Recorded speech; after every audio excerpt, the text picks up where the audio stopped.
Mesdames, Messieurs, bonjour. Je voudrais tout d'abord vous adresser un message de soutien, vous qui êtes réunis à ce congrès autour de la thématique si importante du bâtiment durable. J'imagine que vous aurez des échanges intenses et enrichissants et qui feront écho à la politique que nous menons au ministère de la Transition écologique et solidaire. Cet événement s'inscrit pleinement dans l'action du gouvernement en matière de baisse des consommations énergétiques et des émissions de gaz à effet de serre liées au secteur du bâtiment, qui est une des sources principales d'émissions de gaz à effet de serre. Vous connaissez les chiffres et vous le savez, c'est notre défi, notre priorité. Vous connaissez l'ambition de la neutralité carbone et celle du plan climat que le gouvernement a présenté dès l'été 2017, au tout début du quinquennat. Cette ambition nous amène à être exigeants sur le bâtiment neuf, sur les constructions neuves, mais aussi à travailler sur le parc existant qui représente le plus grand volume de logements et à ne négliger aucun secteur du parc de logements. Cela se fera d'abord avec vous, les professionnels du bâtiment.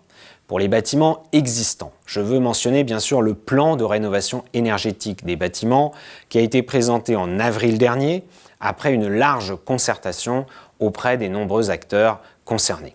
Ce plan définit la stratégie et la feuille de route du gouvernement pour les années à venir sur le résidentiel et le tertiaire, le logement social comme le logement privé, les bâtiments publics. Il couvre les différents aspects liés à la rénovation.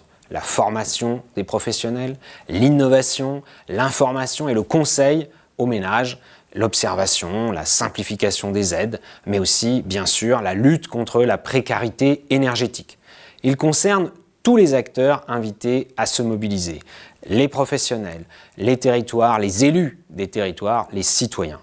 Je vais insister sur quelques priorités, à la fois d'actualité et concernant plus particulièrement les acteurs qui travaillent au cœur de tous les territoires de France. Tout d'abord, la campagne de mobilisation FAIRE, F-A-I-R-E, que j'ai lancée le 10 septembre dernier. Cette campagne, préparée par l'Agence de l'environnement et de la maîtrise de l'énergie, l'ADEME, et le plan bâtiment durable, depuis plusieurs mois, permet dès à présent de communiquer auprès du plus large public, auprès des Français dans leur ensemble, sur l'importance de la rénovation énergétique sous l'angle des économies et du confort. Ce sont des thèmes concrets qui touchent nos concitoyens, qui doivent d'ailleurs accrocher leur attention pour ensuite les amener à enclencher des travaux de rénovation, d'amélioration de leur logement. Pour cela, il faut saluer le travail quotidien du réseau des conseillers FAIRE, déployés sur tout le territoire, grâce notamment aux collectivités locales et aux professionnels,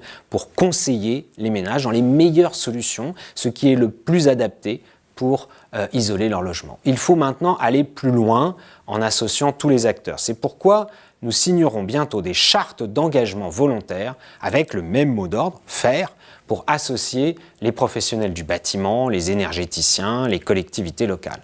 Ensuite, et c'est une autre des actions du plan rénovation, je tiens à rappeler ma volonté de déployer le service public de la performance énergétique de l'habitat, prévu dans la loi de transition énergétique de 2015, à partir de ces lieux d'information et de faire en sorte qu'en tout point du territoire, ces lieux puissent se créer, que les Français puissent s'adresser à eux pour agir dans la durée. Nous travaillons en ce sens avec les collectivités territoriales et en premier lieu les régions.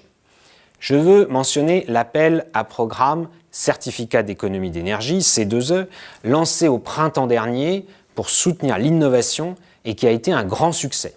Je dois saluer en particulier la mobilisation de la filière construction, qui a porté une réponse cohérente et groupée à cet appel à projet.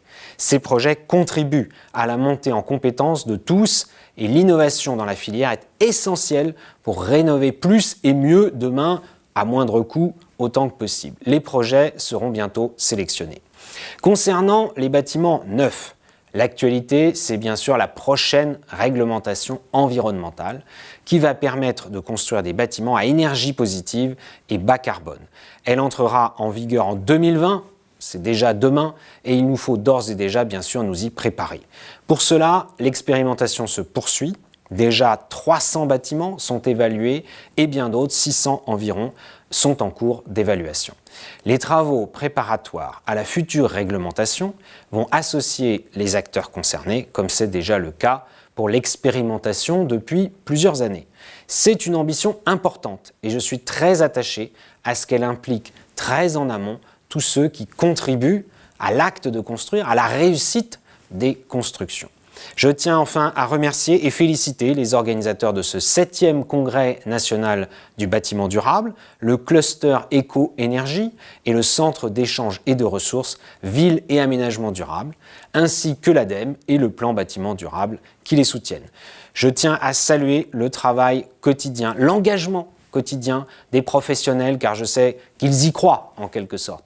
Les professionnels membres des 2 réseaux aujourd'hui réunis. Vous rassemblez et mobilisez autour d'opérations de construction ou de rénovation performantes au plan énergétique, bien sûr, mais aussi sur les échelles du quartier, de la commune, de la ville et sur des thématiques élargies qui vont bien au-delà de l'énergie, la santé, l'environnement, le confort. Insistons d'ailleurs sur son point auprès de nos concitoyens, c'est d'abord et avant tout une amélioration de confort du logement.